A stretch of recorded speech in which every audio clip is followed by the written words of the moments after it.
સમાચારની શરૂઆત કરીએ અમદાવાદથી। અમદાવાદના ચંડોળા તળાવ પછી વધુ એક તળાવના કિનારે ડિમોલિશનની કામગીરી હાથ ધરાઈ છે।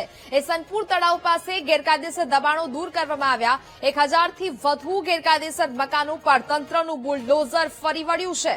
પોલીસ બંદોબસ્ત વચ્ચે મહાનગરપાલિકાની આ કામગીરી છે તે શરૂ થઈ ચૂકી છે। ફરી એક વખત તળાવ કિનારે આ મેગા ડિમોલિશન છે તે હાથ ધરવામાં આવ્યું છે। ઈસનપુર તળાવ ખાતે મેગા ડિમોલિશન હાથ ધરવામાં આવ્યું છે।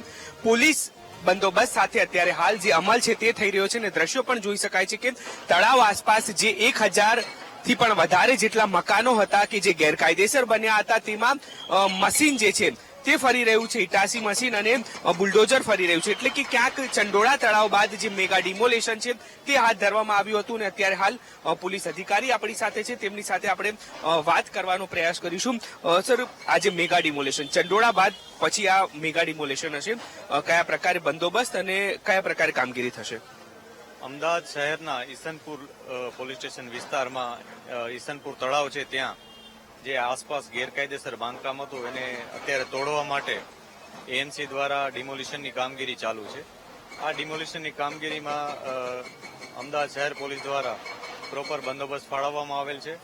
આના માટે 500થી વધુ જવાનો અને 30થી વધુ અધિકારીઓ અહીંયા મોજૂદ છે। આ બંદોબસ્તમાં અમે ફિક્સ પોઈન્ટ રાખ્યો છે, પેટ્રોલિંગ પોઈન્ટ્સ રાખ્યા છે।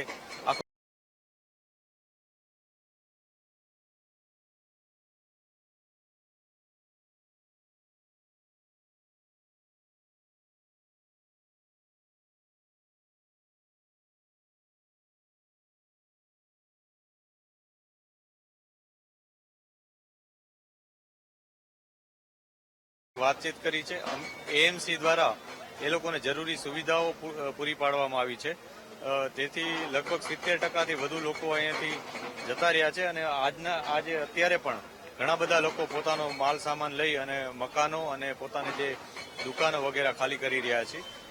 લગભગ 900થી ઉપર ટોટલ સ્ટ્રક્ચર્સ છે એને અત્યારે તોડી પાડવાની કામગીરી ચાલુ છે।